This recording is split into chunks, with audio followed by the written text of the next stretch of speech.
Welcome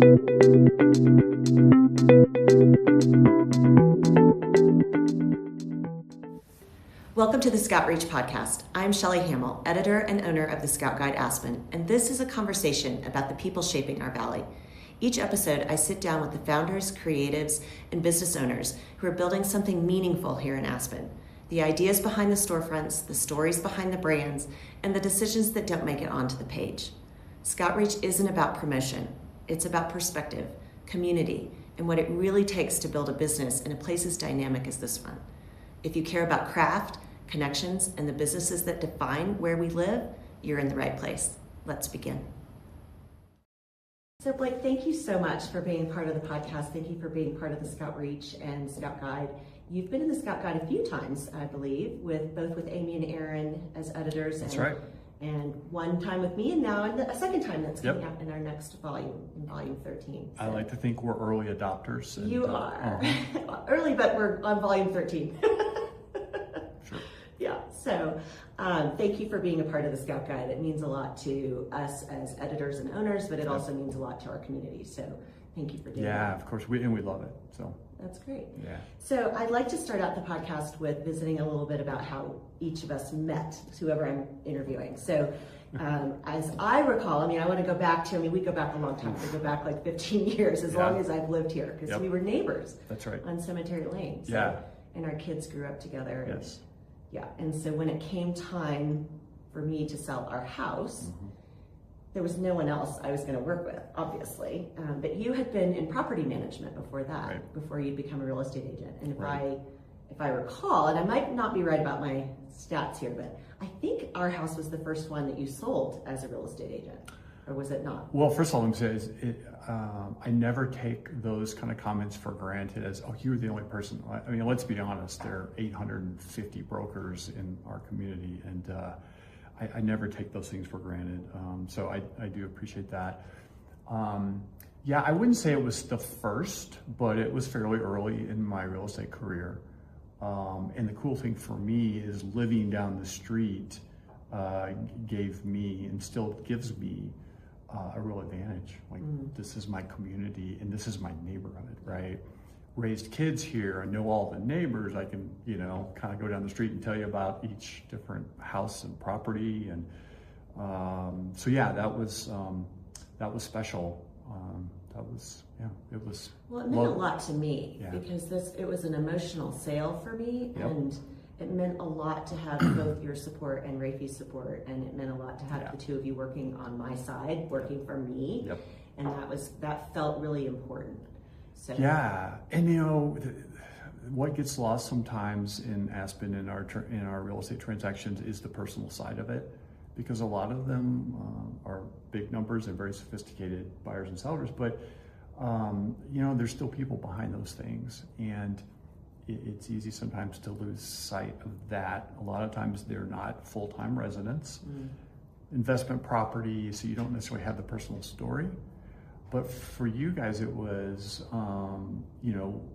happy to be successful, but sad to be losing you guys as neighbors. And to this day, every time I go by the house, I think of that as your house, right?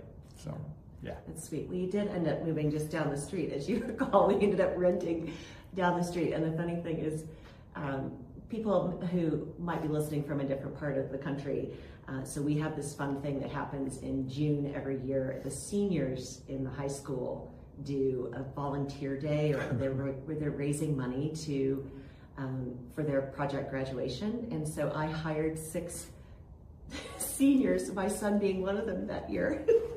And a lot of kids think that they're just gonna, get coffee for the day or something. But I had them move. We had them move my couch. The girls that were on the team moved my closet. It was excellent. So, and they remember that. They do. That's what's kind of cool. Well, it was great because I could have the girls organize my closet. It was fantastic, and the guys moved that couch in. It was great. It was great. So, but we were able to be neighbors for quite some time, and I do think that makes a big difference in how successful you are. And I remember sharing with Alana, your wife, when you decided to become a real estate agent, I was like, oh my God, he's going to kill it.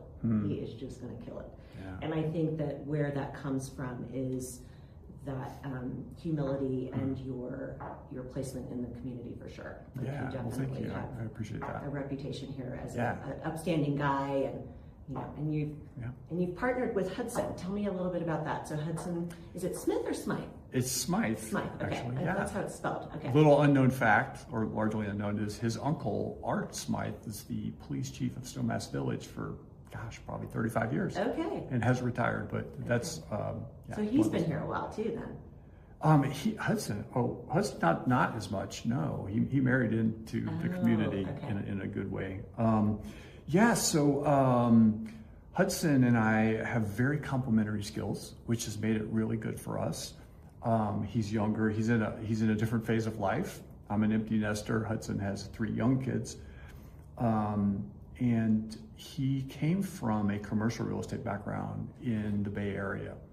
So he honed his skills with much more of an analytical business approach to real estate. He's very good at that side of it. He's a spreadsheet guy. And so he brings that dynamic to what we're doing. We, personality-wise, I think are both steady, like not excitable. Which is very complimentary. Which in our business is, I think, good. We've basically partnered up. I think this is our 4th year, and it's worked really well. And the other thing it does is it allows us to have a life if we need a break. And that's for me has been wonderful to know that if I need to leave town for a bit or do something and not physically be here, to know that he's here, and I have total confidence in him. And in that model, we closed a $46 million deal when I was not here for much of that process, and that's a statement that I could trust him to make sure we got that done. Yeah, I think that's important too. When the yin and the yang of it too is in your age differences. Yep. Is he has younger kids who he might need to be at a soccer game, or he might need to be at a play or something that he's doing locally with his kids. Yeah. Whereas you and our kids don't live here anymore, so we have to travel to see our kids. Yeah. And we're lucky if they come to see us, but we have to travel to see them. So that's a nice. That's a nice. Yeah, balance. He's going to the bus stop for pickup, and I tag in, and for the next couple hours, and he's got meltdown hour at 6 and all that. So yeah, and real estate doesn't sleep, so the ability to share like that is really valuable to me. Yeah, and valuable to your clients, I'm sure. I think so, yeah. So I also want to point out, as we look outside, and this is just such a spectacular setting here at the Aspen Meadows, and we just have this incredible view.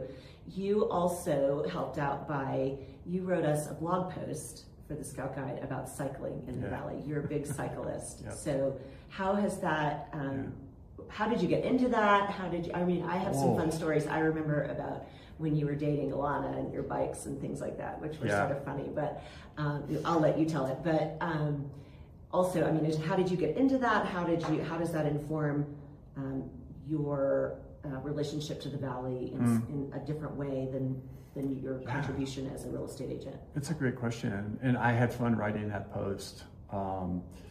The cycling thing for me, it started at a young age as being a kid riding my Swin Stingray around. We lived in a big subdivision that was very safe, and it had a green belt with bike trails. And there was just this sense of freedom and joy that I got from doing that. And fast forwarding to my college age, I saw a friend on campus riding a mountain bike. And I had been into motorcycles somewhat in my younger years, and had moved away from that, thankfully. But I just connected with this mountain bike, and this was 1984. This was really, really early. I think it was a Ross mountain bike, and I just remember that's the coolest thing I've ever seen.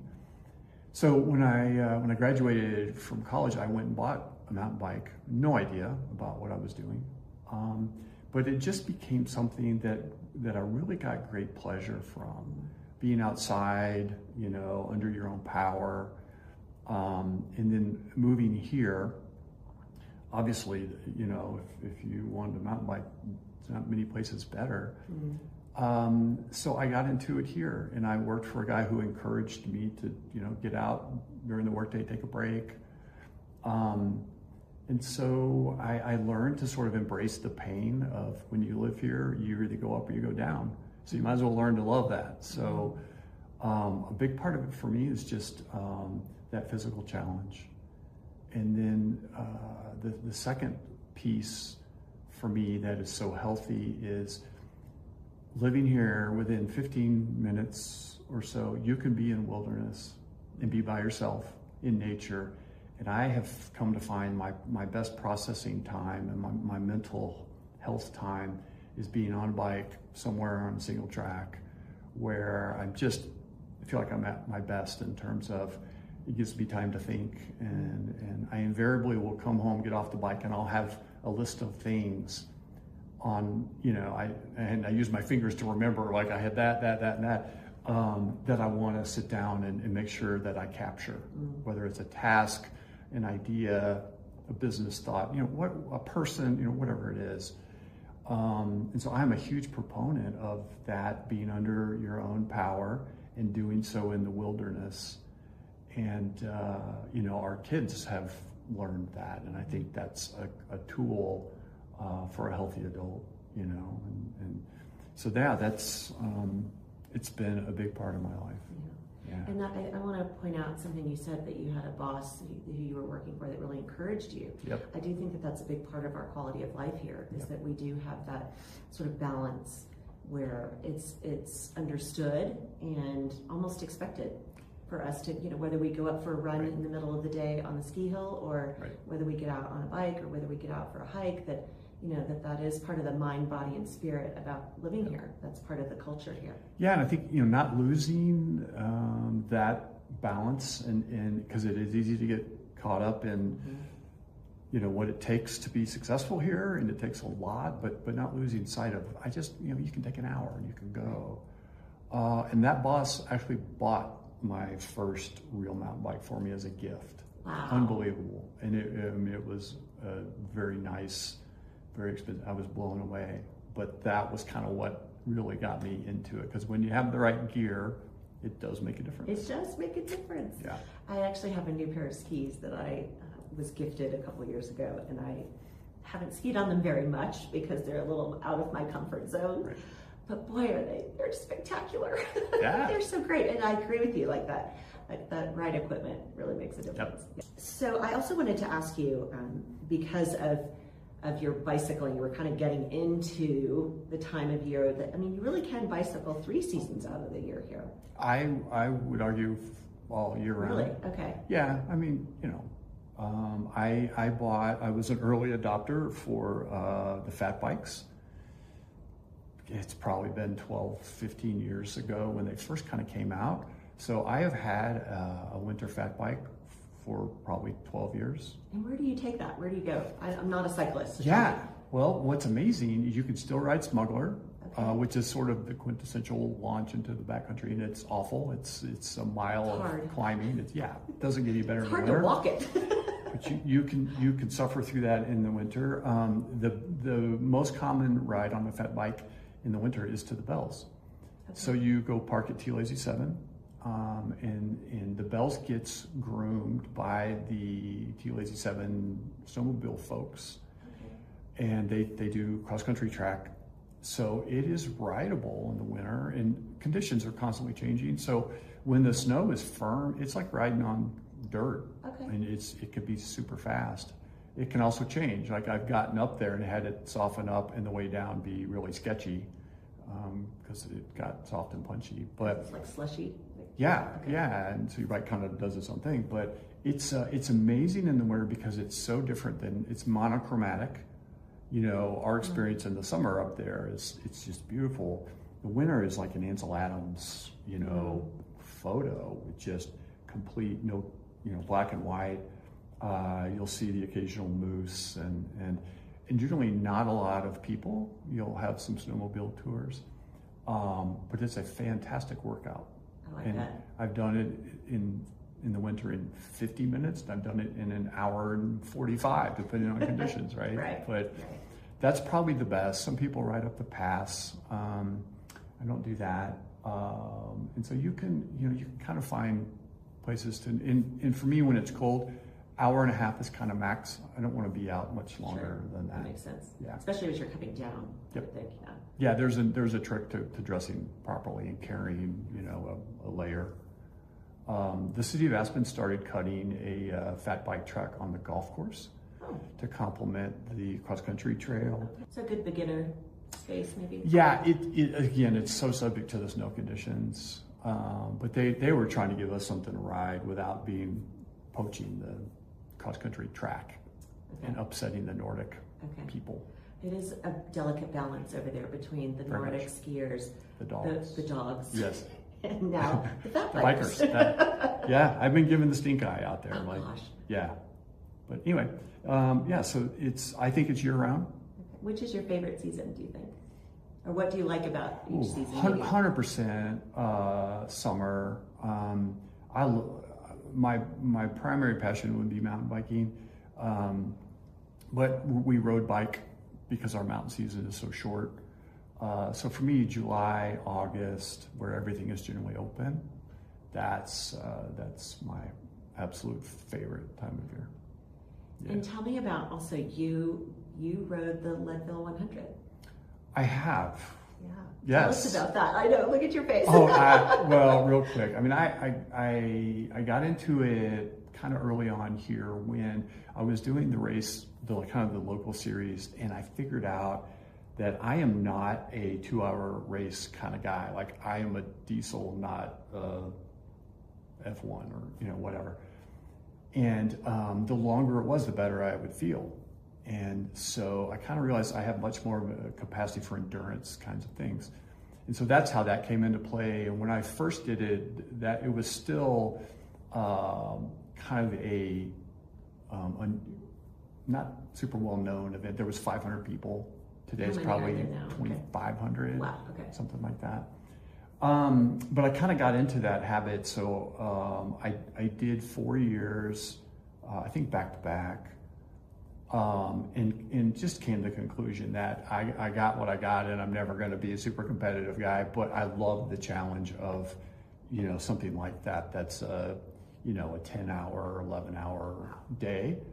Part of the I didn't realize you've done it 4 times. I've actually done it 5 times. Oh my gosh. Yeah. Okay. But the camaraderie out there is just so cool. And I'm the guy that I would sit at the finish line and watch every finisher, because in my world, those people coming in the 12, 13 hour, those are the people I love, right? It's not the guy that finished 4 hours ago and he's eating pizza somewhere, right? And getting his massage. It's those people that, they're just there and they're gonna get it done. And my final year, it's long studying my, psyche, I guess, but I did the last one on a single speed. And my thought process was, I've done this 4 times. I know I can do it, but what if I make it really hard and do it with 1 gear?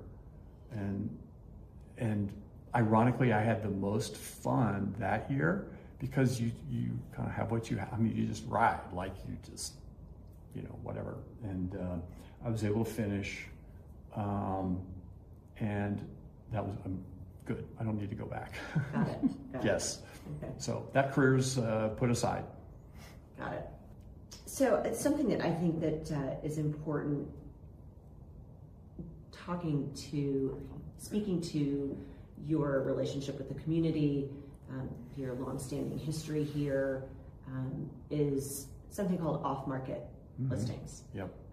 Can you tell us a little bit about what is an off-market listing and how that's important to what you do as a real estate agent? Yeah, it's really fascinating.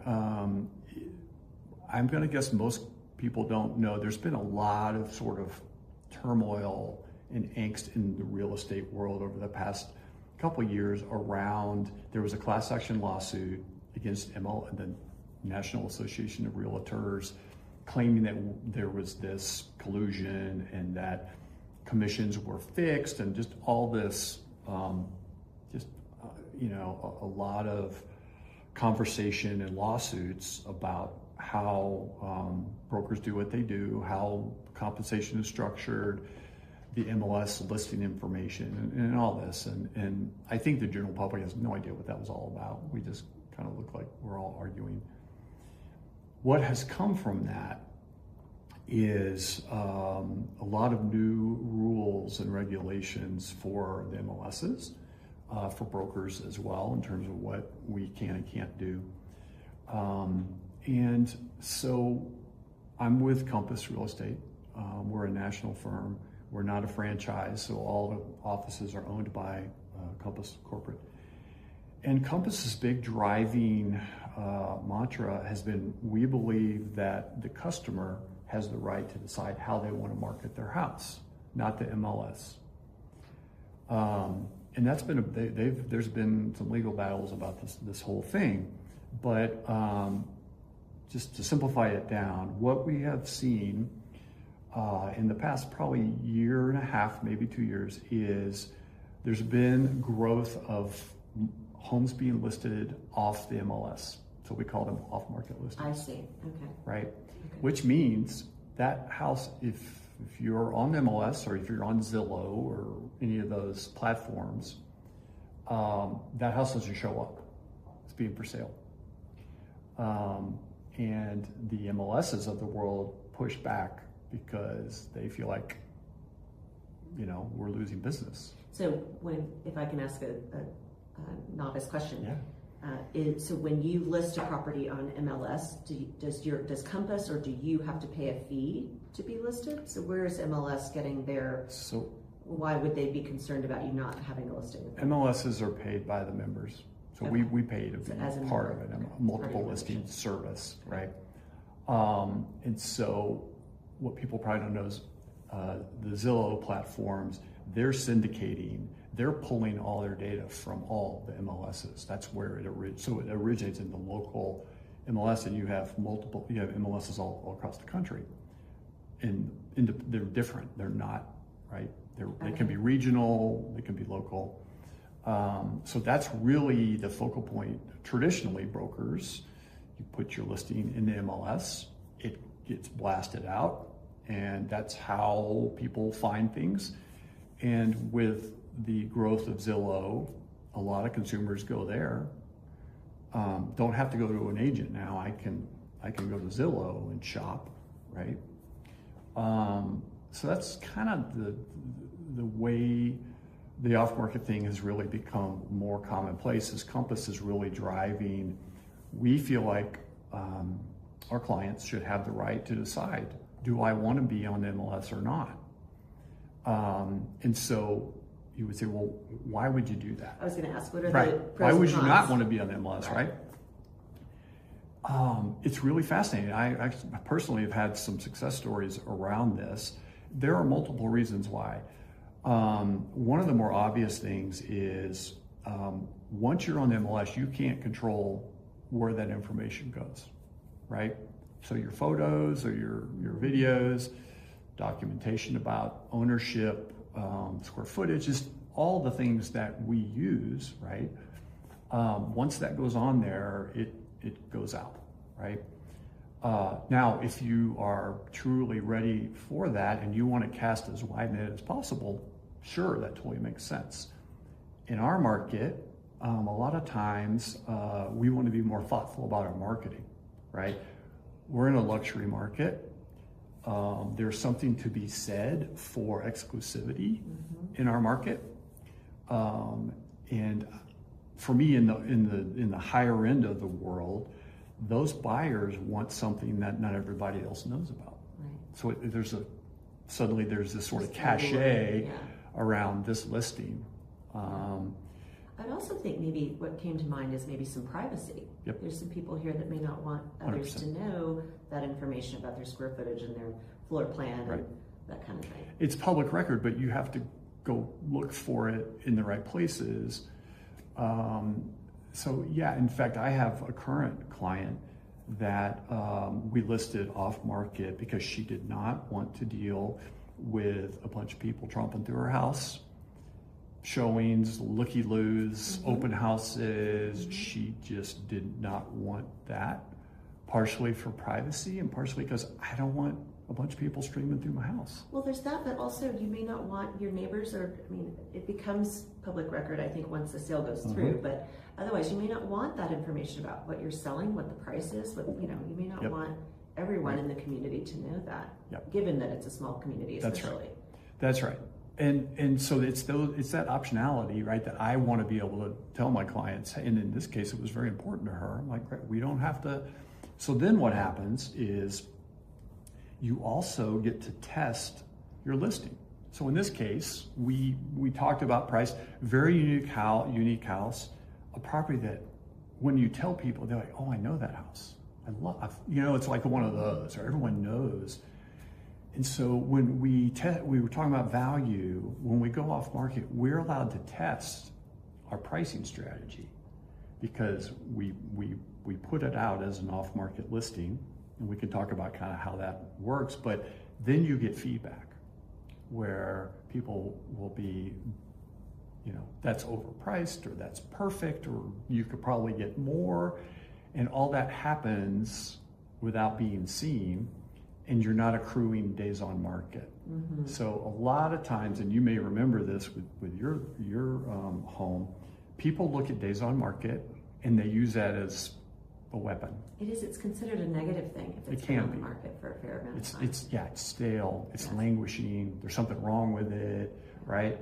And those are kind of indicators of, if you look at the larger market, days on market talk about sort of the velocity of how the Aspen market is selling or not. And so in the past year and a half, days on market has crept back up, and we have more inventory, right? So you avoid that. One of those things, post-COVID, there were no days on the market. That's exactly there were right. houses being sold sight unseen. Right. And then, like you said, it creeps up. Doesn't mean that the house isn't valued correctly. It just, the market is a little bit different. It's a funny thing. It really doesn't necessarily mean anything, right? Who knows what's happening in the background, right, of why that is. But it is one of those things that, so you get to avoid days on market. You get to test this out. Same with our marketing. We get to try different marketing things and see what's effective. And so it's for maybe not for all properties, but for some it works really well. And also for some owners, it works really well. And so for me to be able to say, hey, let's talk about your goal and your strategy and your time, what's important to you, then I can craft something that makes sense. For some people, it's like, let's go full gas, let's hit the market, and let's get as many eyeballs as possible. Like, great. But in today's world, that's not as common as it used to be. So that's what this whole thing is. I would think here especially. Yeah, absolutely. Absolutely. And you mentioned earlier, I have a follow-up question. You mentioned earlier about the lawsuit with MLS and National Board of Realtors. I believe, if I understand correctly, that there was a ruling with regard to commission. Yes. Traditionally, the commission has always come from the seller that pays both the listing agent and the buyer's agent. Yeah. Have you seen any movement in that, even though now, as I understand it, now the ruling is that the buyer's agent could be also compensated from the buyer side, not the seller side? Has there been pushback on that? How have you seen, has there been any transition, or is it still kind of staying with the seller? I'm impressed that you are actually in tune with all that, because I think, I feel like people tune all that out.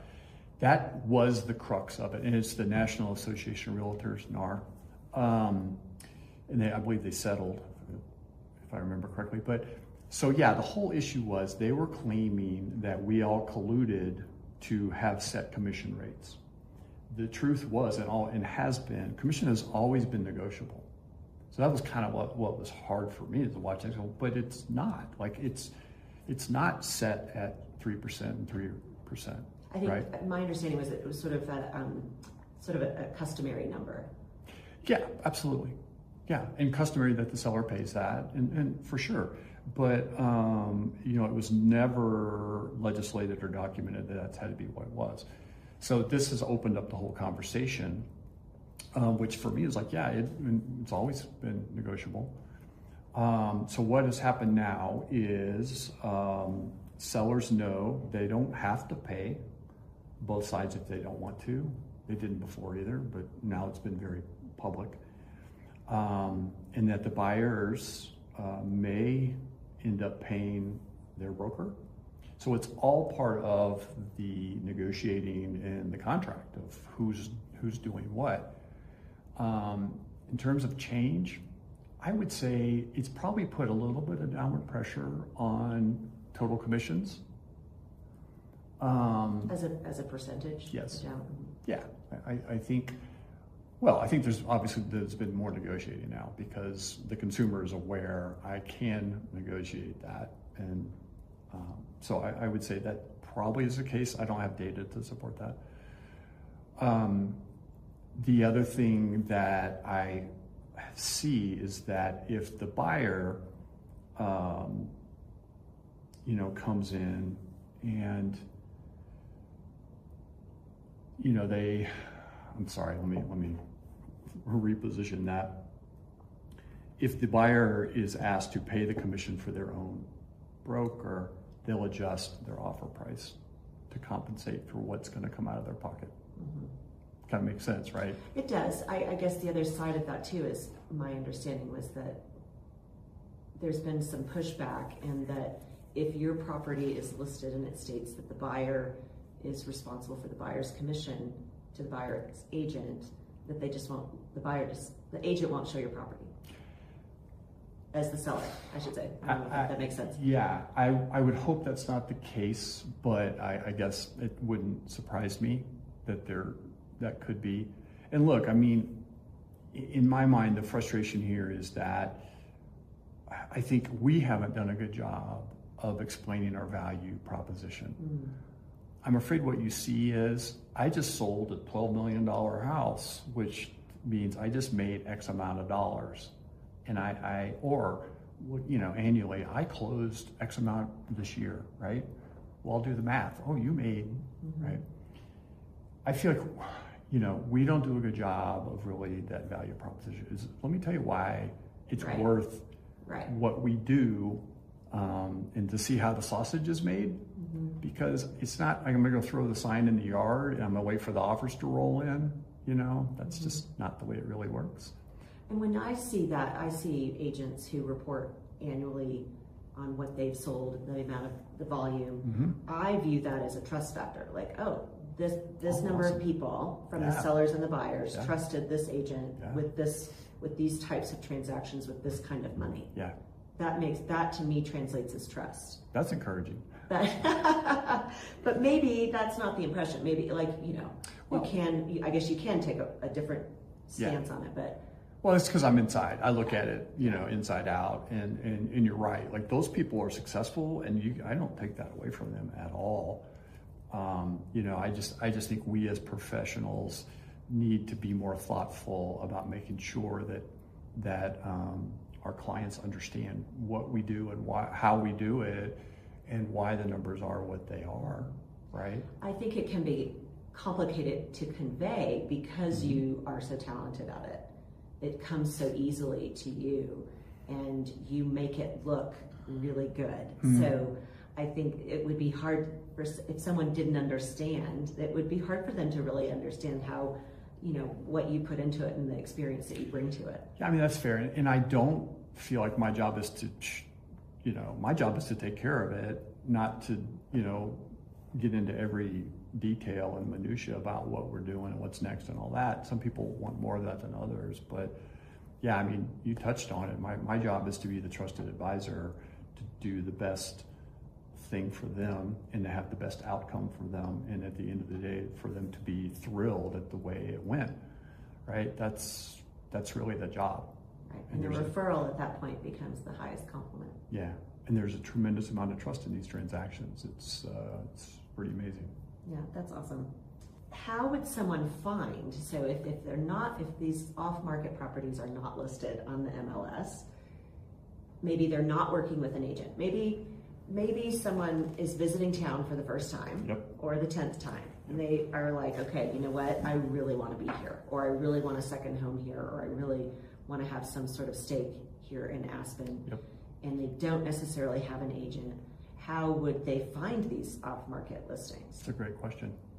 My starter is you should develop rapport with a broker and someone that you like and trust. Develop that, and but I mean, it's a valid question. So what Compass has done is we have what we call a 3-phase marketing program. So it starts with what we call the private exclusive, which is off market. We do a coming soon, which means we blast out that this is coming as a teaser, and then we go MLS public. I think it's Redfin. Compass has this new relationship with Redfin that if we do a coming soon, Redfin picks it up, so it's on their network. It does not accrue days on market, so there's no penalty. So it's a really interesting advantage that we have with that partnership that they have developed. You can use that and get it out so that the consumer would see it. But to me, the real traction is within my Compass network of brokers. We have a private exclusive platform, so we can see everything that is currently out there that's private to the consumer community. within yes. Now, the other thing that happens that's really interesting is within the brokerage community, there is just a lot of in search ofs and chatter that goes on. Hey, I'm looking for this, or I've got this, or so there's a whole sort of sub-communication thing that happens within the brokers, and typically there are, it's within brokers that are known for doing those kind of deals, right? So when you sort of have a portfolio of closing luxury properties, you suddenly are kind of in that loop where people will come to you, or you have an opportunity to go to them, right, and share something. And as long as you don't publicly blast it out, we're able to do that. So if I have a private exclusive, I can go to you and say, hey, Shelly, I know this fits your clientele. I want to make sure that you're aware of this. And if you want to come see it ahead of time, I would love for you to do that. And it's fascinating how effective that is. I bet. Again, going back to that sort of allure and cachet. Yes, and so the 46 million that I referenced, that's the strategy that we took there. Was we did not want it to be, the seller did not want it to be publicly broadcast. We wanted to hold it as something you had to know about, that you could whisper to someone, and went to the right brokers and personally invited them, come see it. I'm not even going to share collateral with you. I'm not going to give you photos. You can come see it. Right? See it in person. And it was very effective. Are there any legal restrictions? You mentioned about the lawsuit from last year. So are there any implications to, how does it work just essentially the same, an off-market listing? Is it kind of the same, or are there any kind of legal? No, what we're doing is completely legal and legit. I trust that. Yeah. Maybe people who are listening might have that question. The biggest thing is all the required paperwork and the disclosures that we have to offer. My client would have to agree that I don't want to be on MLS, and we have a document that says, this is how I want to direct my marketing, and I don't want to be on MLS. So yeah, as long as we are in compliance with the way all that happens, it's completely legal, and we're allowed to do it. I think it's a really attractive offer. I think especially in our market here, I think it's a really I can remember back to when we were considering moving here, and we had similar, had been on vacation a few times here and had started to look at places. And in the end, our real estate agent this was before you became an agent, basically was like, this is the house. Like, we're not showing you anything else. Yep. This is it. This is it. Yep. We were like, okay. And so we did it. So there is that kind of, you get to know your agent. They get to know what you're looking for.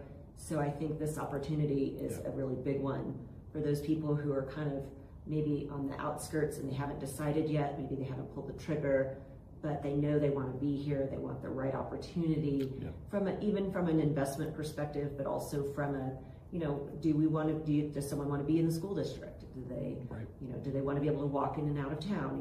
Do they want to be on the downtowner route? Those kind of things. So, or like you said, being able to walk out 15 minutes later and be completely in solitude and privacy. Yeah, I mean, if we were in Omaha, it's a very different business, right? But in this town, with the values and all the complexities of it, I mean, I very strongly believe that you need a good broker, but I also think you want a relationship with a broker because there are so many variables, right? And you want someone who knows the community and knows sort of the subtleties of it. And I tell people, you need to be ready. Like when you see it, you need to be ready to move, because many times the right deal are deals that people are going to jump on. There's a lot of sophisticated buyers here constantly looking. And I think having that relationship is really helpful to be ready to go. And in my world, it's not a quick hit. I'm gonna do that deal and I'm off to the next. It's a total relational thing, and I take a very long-term view of what I do and the relationships that I build. And we've worked with people for years before they found something that they were interested in, and that's totally fine, right? Because we haven't found what they want. And my job is not to convince them what they want. My job is, once they know, to make sure that's really what they want, and they know what they're buying, right? So I think because we're in such a unique market here, demand is going to be constant, right? Values are going to have some fluctuation, but demand is always going to be the case. Well, I mean, we can't grow land, and we are very small. It's a very small footprint. Yeah. And what we can fit in here. Yeah. Yeah, I mean, I think over the next 7 to 10 years, we're going to continue to see some pretty dramatic changes in town in general, but even with real estate. Well, we certainly saw some changes post-COVID. Yep. I think there have been in my time here, I've seen sort of two changes. The time when we moved here as a family, and there were a lot of other families that moved here, sort of 2009, 2010, and then post-COVID. And certainly changes in real estate, changes in the face of Main Street. Demographics. The demographics have changed. Yeah. Even from the pandemic, I think we're seeing, influx of young families with kids. Like it's really fast, which is great, super healthy. Which has also impacted our school district. Yeah. And impacted, do we have enough teachers? Do we have enough staff, at our schools to accommodate these new kids and new families? And do you think that, and this is maybe a sensitive question, but do you think that that's changed some of our culture in town? Oh, I do. I think pandemic, there was a tangible change in our culture here. And unfortunately, I don't find it was not a positive, my experience, positive change. You had people escaping here, not because they valued our mountain lifestyle. They were just getting away from whatever it was. I feel like that's kind of come back. I do feel like a lot of those folks have probably left. Yeah.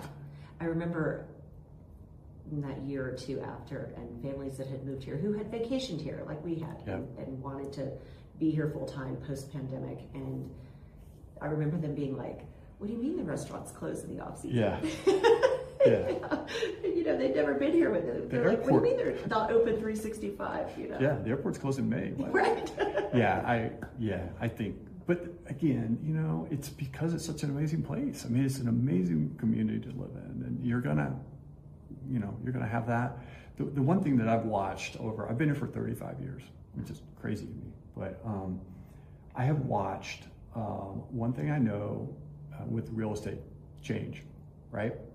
So mom and dad come in and they buy the house so that their kids can come visit, right? Then the kids have kids and they don't come visit anymore. So mom and dad sell the house and they downsize, right? And then now we have more kids, and now the kids want to be in town, and mom and dad's house is out of Castle Creek, right? It's so fascinating to watch how there's just this constant, things change, and people's desires change, and what they need changes, and so I've had that with some clients where we buy this, and 3 years later, like, I'm like, awesome. Our needs change. Yeah. Right? Yeah. As empty nesters. Yep. So you mentioned the airport. What we're currently, at the moment, as we're recording this, the airport closed yesterday for May to do just some short-term repairs, but and we are all anticipating next summer at this time it will close again, and it will be closed through until November at a minimum. So what are you personally, what is the real estate community doing in anticipation of that? Do you think that is going to impact your business? What do you think how do you predict the future on that one? Let me turn on my crystal ball. Oh, it's not working. Shelly, I have no idea. It's such an interesting conversation.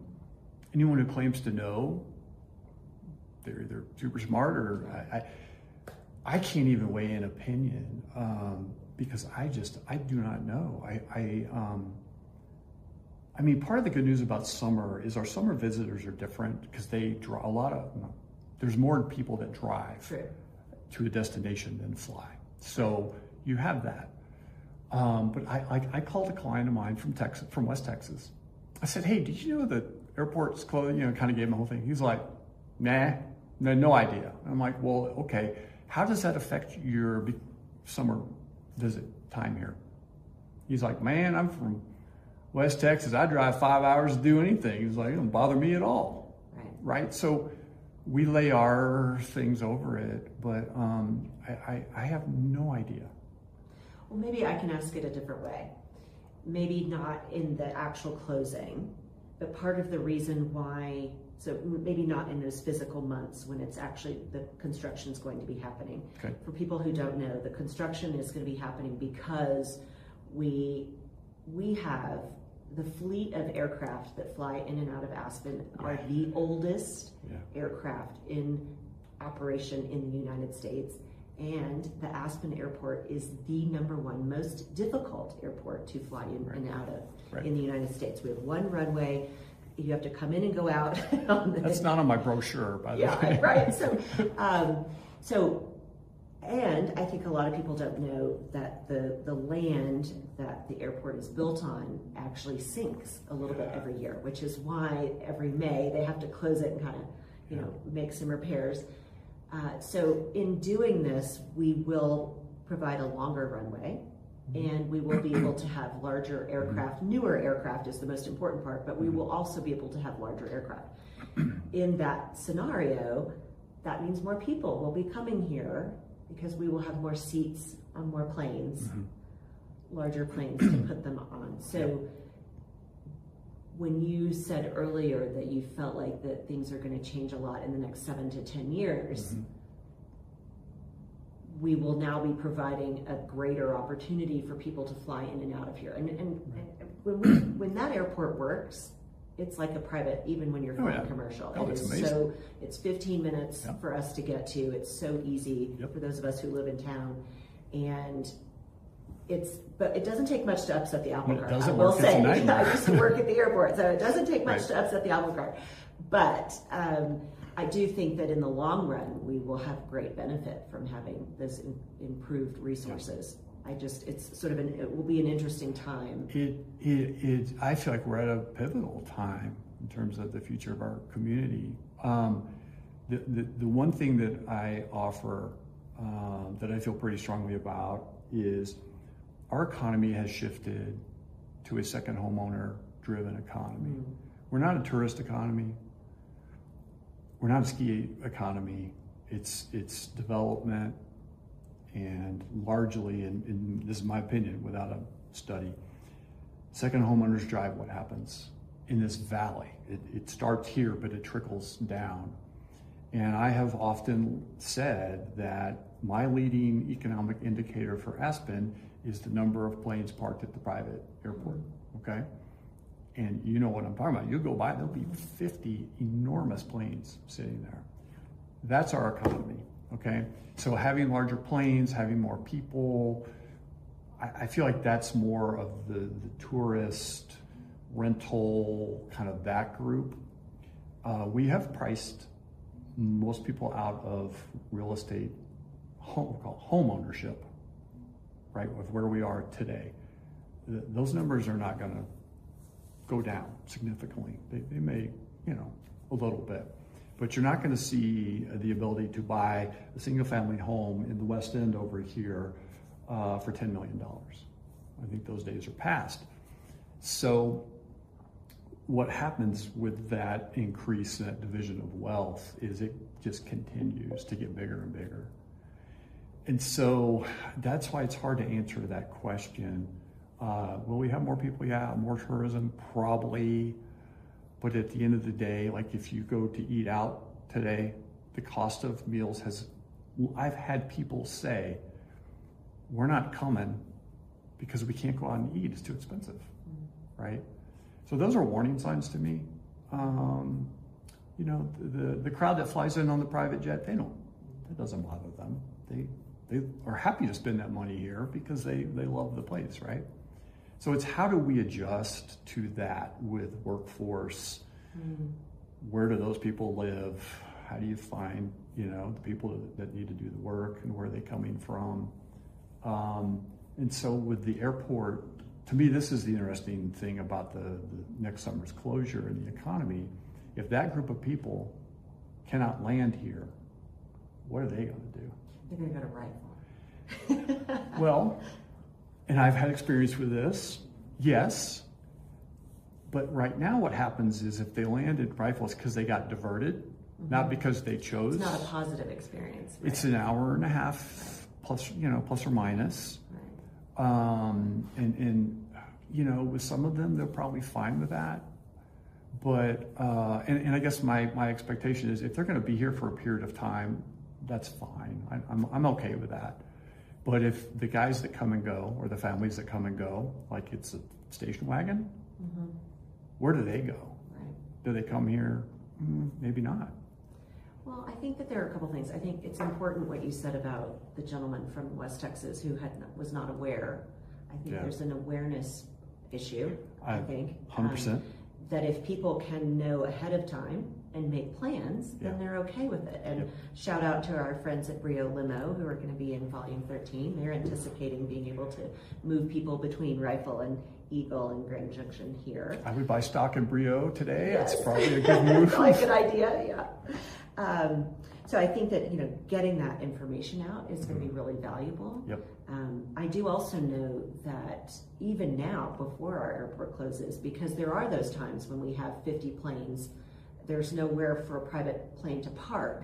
So what happens is that they'll come fly in, drop the passengers off, and then go fly somewhere else and park somewhere else. Whether that's, I know sometimes they park with shelter in Boulder. They go as far away as Boulder. So I do think that, there's an opportunity for Rifle, for Atlantic Aviation to really be promoting their services there. But I do think anticipation, getting that education out for people is going to be really valuable. I agree, and I don't feel like it's out there. I didn't think the locals were, everyone's still kind of, wait, what are we doing? And there's the entrance to Aspen question, and there's the lumberyard project, and all this stuff is all kind of happening at the same time, but I don't know that any of us really know what that means. So for people who are listening, the lumberyard project is something that's happening near the Airport Business Center where they're putting in some additional housing, which goes back to what you had said before about, having more people and having more people being able to come in here on larger aircraft. Are we going to be able to accommodate them from a hotel perspective, from a beds perspective, from a, eating perspective?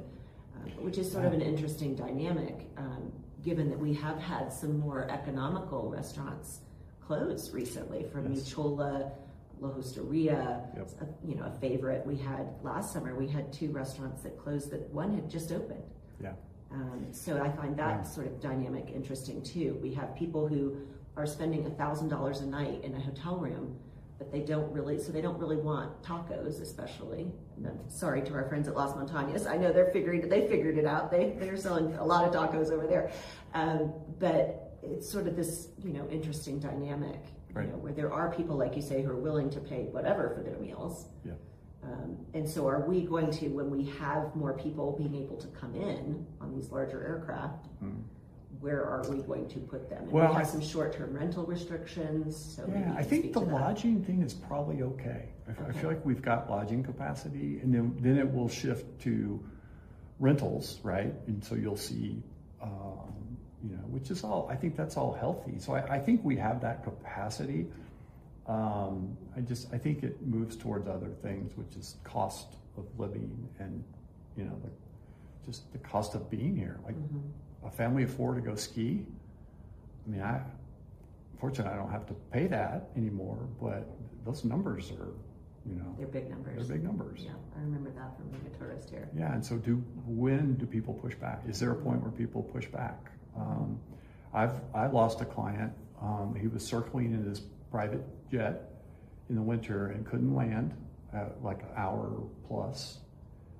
Went back to LA and sold his house here and bought in Lake Banff because it was just an easier trip. Well, hopefully he'll try again when we get a longer runway. But again, sometimes that's really what everyone has to understand. Even when we have a longer runway, it's still a visibility issue. There's a mountain at the end. Yeah. That's not going to change. There's a mountain at the end of that runway. Yep. That's not going to change. So visibility issues won't. But the irony is, it is hard to get here, but sometimes that's in our favor. It is. We're not the front range, and we don't have, people may not recognize, we do not wait in line to ski here. Maybe President's Weekend. Maybe. Or a powder day. But it's crazy to think. But at the powder day, even it's only at the beginning. Right. It's only when you get on the gondola, when it's at the beginning, and then everybody disperses on the mountain and you don't feel it. But it's the amount of capacity that we have, we don't even come close to tapping into. And I feel like lodging is generally kind of the same, right? But isn't that also true that, when miners were coming here, when you have those great black and white photos from the Historical Society where you see the cars and the coming around Independence Pass, and that was the only way in and out. And, we think driving over Independence Pass now is a little hazardous. Back then, that was a real, and again, difficult to get here. Yep. And so that's some of the allure and the appeal again, it's part of it. I agree. It part of what makes it what it is. And the uniqueness of it being a community, not a resort. Right. And I think you have to kind of get here to get that. But that's, I think, one of the things that makes it very special. I agree. Is it's a community. By the way, we have 4 ski mountains. We do. There's plenty of room for everyone. Yeah. Is there anything else that I have a couple more questions. Is there anything else, any last thoughts that you want to, that you want to throw in about your business or what you see, where you see the market going or anything like that? I have a couple just questions that we want to finish with, but. It's funny, the common question for brokers is, what's the market doing? And to me, the answer is, it depends on what segment that you are referring to. Because even within Aspen proper, you've got segments of the market, and you can't speak to it, in broad language. And then if you want to move down valley, we've got different segments as you move towards Glenwood. So it's always really hard to answer that. But you've got a couple properties in Carbondale. You've been working with a developer, and they're spectacular. They're so beautiful, so well done, such nice finishes.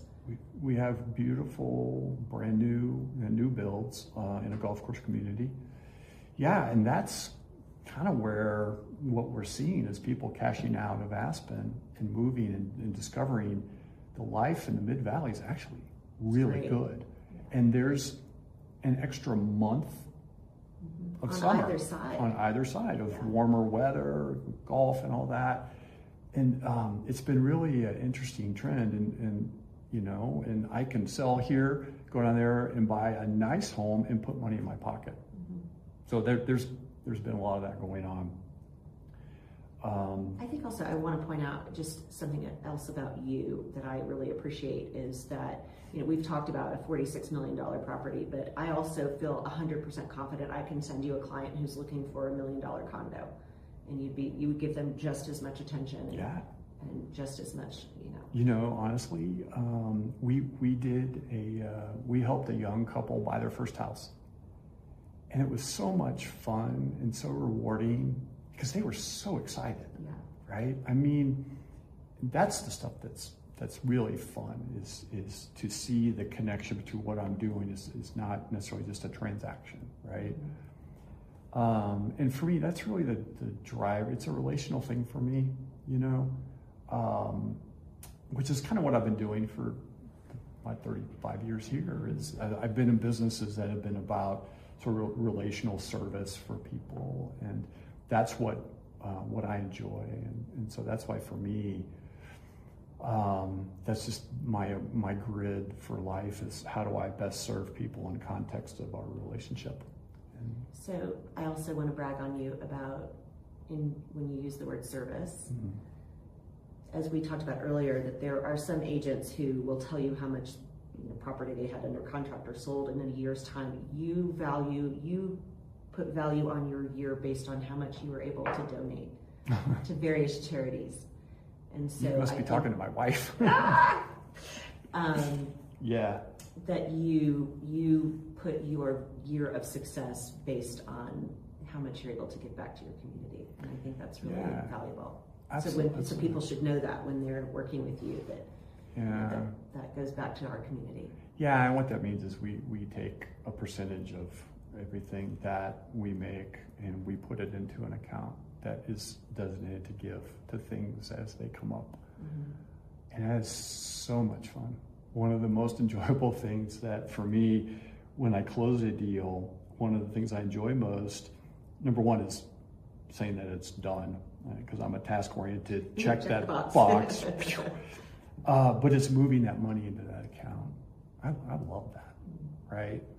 So, and there's a freedom in that to be able to give, because we are trying to be super intentional about it. And one of the things that I've been doing for 5 or 6 years is representing the Aspen School District in their quest for housing, and very rewarding to know that what we're doing is we're helping them buy housing for teachers and staff, and it's been phenomenal. They now own over 100 units. Oh, that's great. Their goal is to be able to have housing for their entire staff. That's amazing, because that really does help us to attract the type of teachers that we really want here. And housing is a big component. It's a huge component of lifestyle. So what they learn is we can attract the best and brightest, but they're here for a couple of years and they start realizing I'll never be able to own or live, and they lose them. And so what this is doing, I believe, is they're building a retention system that is going to be amazing, where they're able to, so we've been working with them, and that's been super fun, and we've done some really fun creative things with them, and I love that. Which I think is great. One of the things that makes our Aspen School District so amazing is our experiential education and outdoor education programs. And when we are able to attract the kind of the best and the brightest, as you said, and talent for our teachers, and having them be a part of that programming from a year on, year out, year in, year out basis, where, it's such an extraordinary program that when they are able to contribute from experience, that makes that program even more valuable.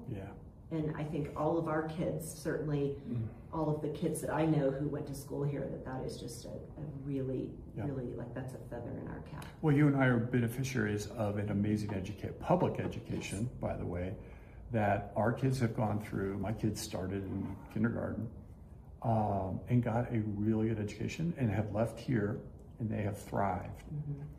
And that's why it's personal to me, is to be able to be a part of helping the school, is because we benefited from that. Right. And those kids go out into other places. I think a lot of kids who grow up here think that they want to, they want a bigger urban environment. They want to get out of the small town. Yeah. And then they all want to come back. Which brings us back to our housing cost Yes. and problems, right? It's hard for local kids to come back. Yeah. But you're right, they do want to. It's just all part of what makes this place really unique for a town of now, 6,000 people? All 6,000 of us. Yep. Yeah. Well, I think we've covered a lot of different subjects today. I don't know that we've solved any problems, but we certainly have covered a lot of areas. So I just want to finish with a couple of questions. Yes. So can you name a brand that you admire? And it doesn't, not necessarily a competitor, but is there someone else, or is there a brand in town that you also would recommend? Whoa. Wow. Oh. Seriously, that curveball. You know what? We can come back Such to a it. great question, because my grid for life is through service. I am a weirdo. Like, I look at everything based upon how the service is done or not done, and what they're doing well and what they miss. So I'm gonna think about that for a minute. Okay, we'll come back to that one. What is something we talked about your cycling, but is there something else that's a daily ritual for you? I do my best to start my day with some type of reading, which typically is going to be scripture, prayer, meditation, gratitude kind of thing. I know that's a buzzword in today's world, but No, I know you walk it and talk it.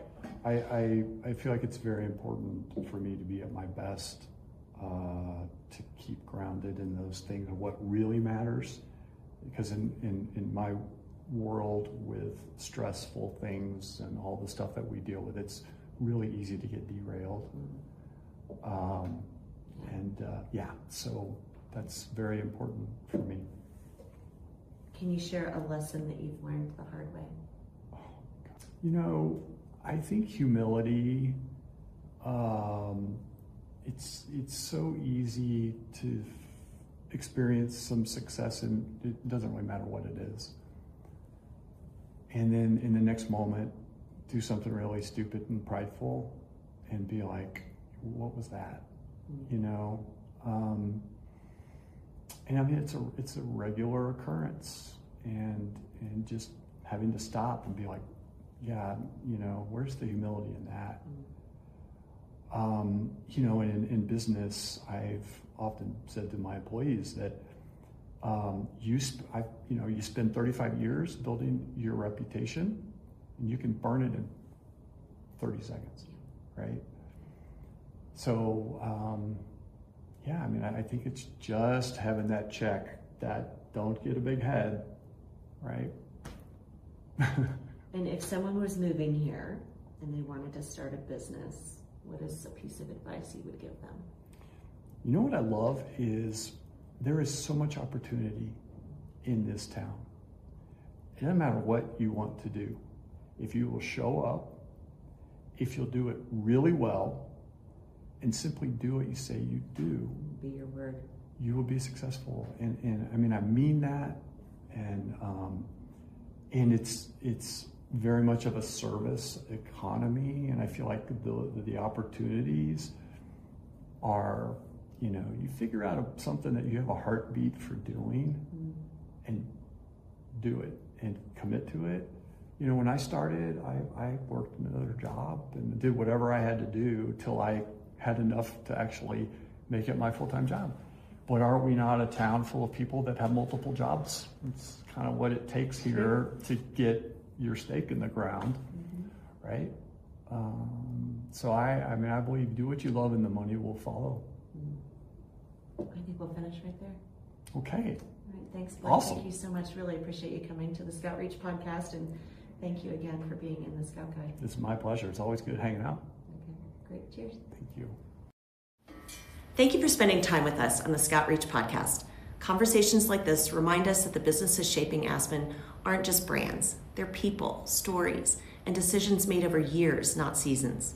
You can find out more about today's guest in the Scout Guide Aspen, where we continue to highlight the people and the places that define our community. Thank you to the Aspen Meadows Resort for hosting us. We offer free local business networking events. Please follow us on Instagram and Facebook. Be sure to sign up for our email newsletters with announcements of upcoming events at thescoutguide.com/Aspen. I'm Shelly Hamill. Until next time, thanks for listening.